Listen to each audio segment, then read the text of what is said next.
Hi guys, so today I'm going to show you how to find ancestors that need temple work done, or the little green temple icon that you normally find on Familysearch.org. I'm going to show you guys how to find those on the Familysearch app. So first off, you're going to have to get the Familysearch app. So you go to the Play Store or whatever it is in iPhone world. I think it's the App Store or something like that. And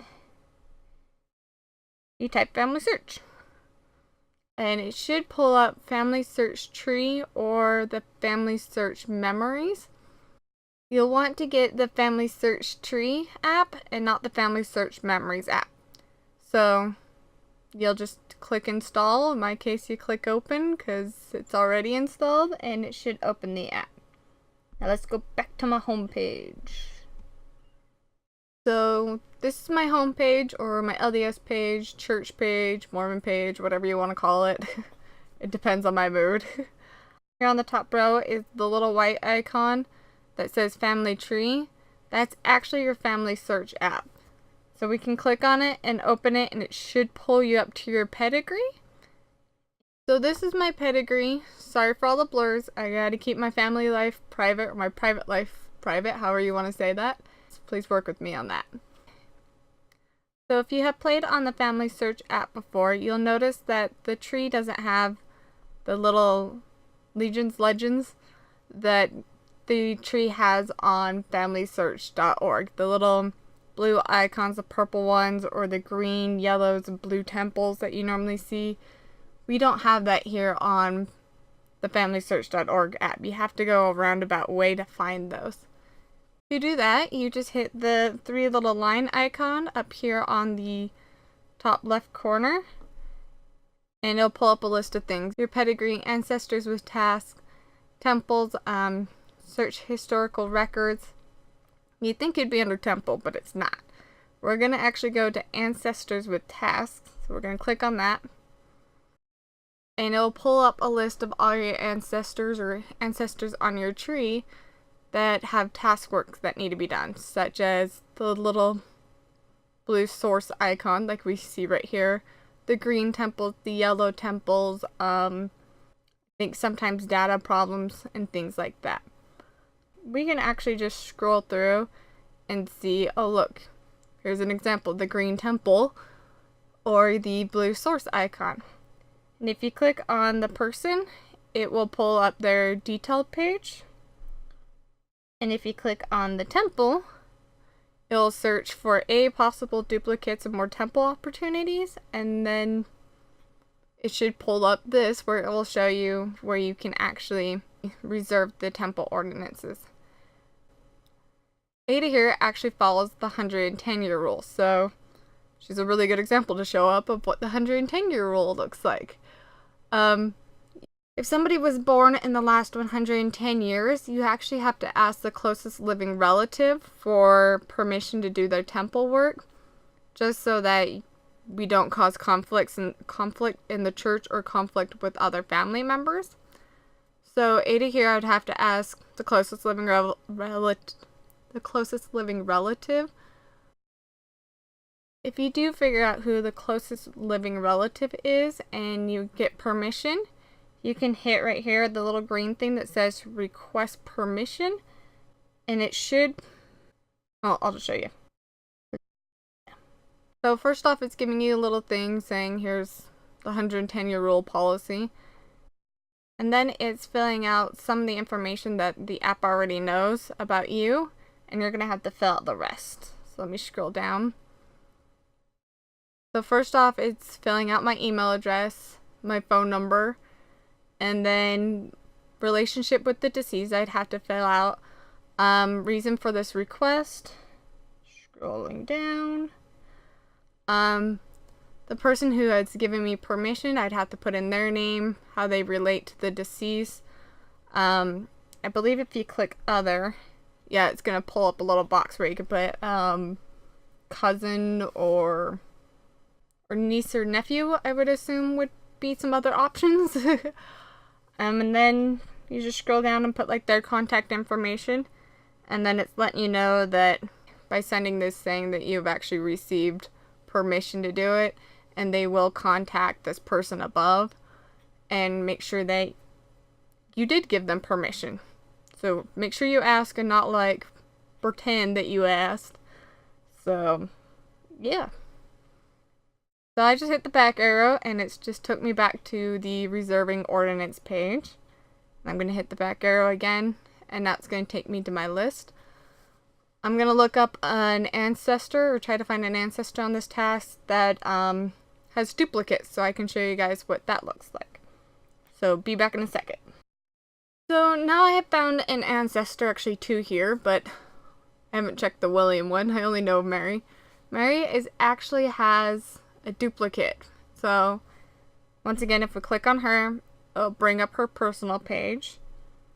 Or we can click on the temple icon and it'll pull up the reserving ordinance page, is what I call it.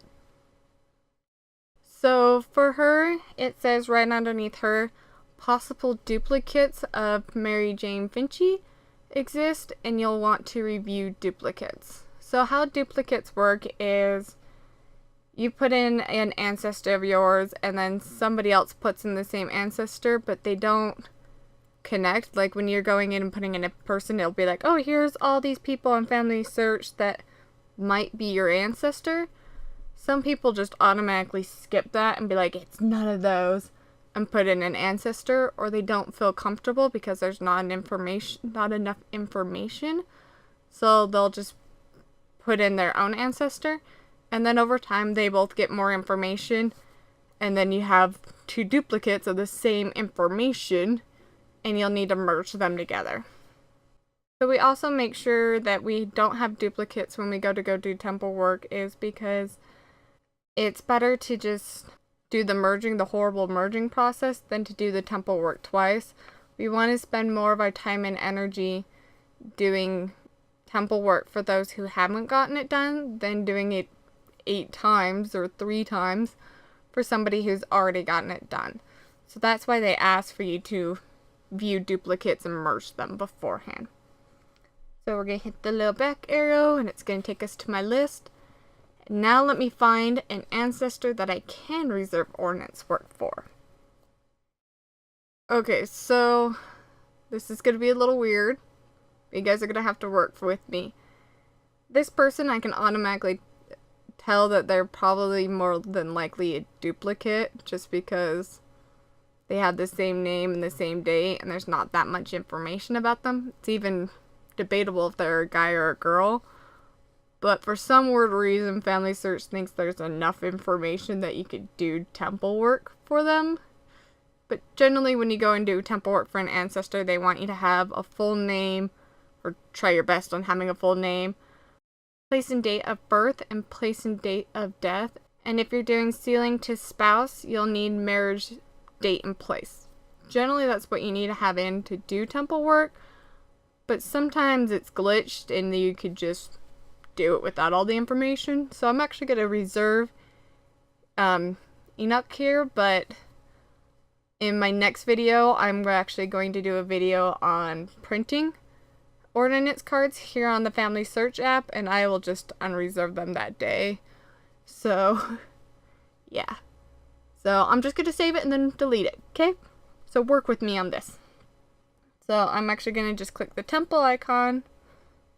Gonna search for possible duplicates and fail. Yep, see, it's failed. And it's saying this Enoch person, I could reserve all the ordinance work for. And nobody's reserved them before in the past because we all don't feel comfortable reserving ordinance work for somebody who has no information. But anyway, if you can reserve ordinance work for somebody and you don't have duplicates or 110-year rule, you'll have this beautiful little checkbox circle. And you just make sure it's checked. You can even scroll through. Generally, I can't because that's all it has. But if there's more people, you can scroll through and check them too. But I can't in this case, so I can't even show you. And then you click continue. And it will pull up the church policies. Make sure you read this fully and agree to the terms. But I'm going to give you a brief summary of what it is. It's pretty much make sure you do direct lines such as aunts, uncles, cousins. You Yeah, and that you do the work for your own ancestors. You're not doing famous people, or doing people that you haven't gotten permission to do, such as the 110-year-old one. You're not doing any Jewish or Holocaust people, because we've already gotten in trouble for that once. Let's not keep adding to the problem. And yeah, I think that's pretty much it. Read through it though. Please read through it. So we'll click the checkbox because we're doing those things. And we'll hit add reserve family names. Add and reserve. And well, bam. Enoch has been removed from my list. And now I could go back arrow, 3 lines, temple. Enoch is up there on the top one. So she's now in my temple queue. I hope this information was helpful. If you have any questions, I recommend, well, you can ask below, but I also recommend that you watch Reserving Ancestors Temple Work on Familysearch.org. I'll put the video in the description below. If you have any suggestions on what I should film, please also comment that below. And I hope you all have a beautiful week. Bye.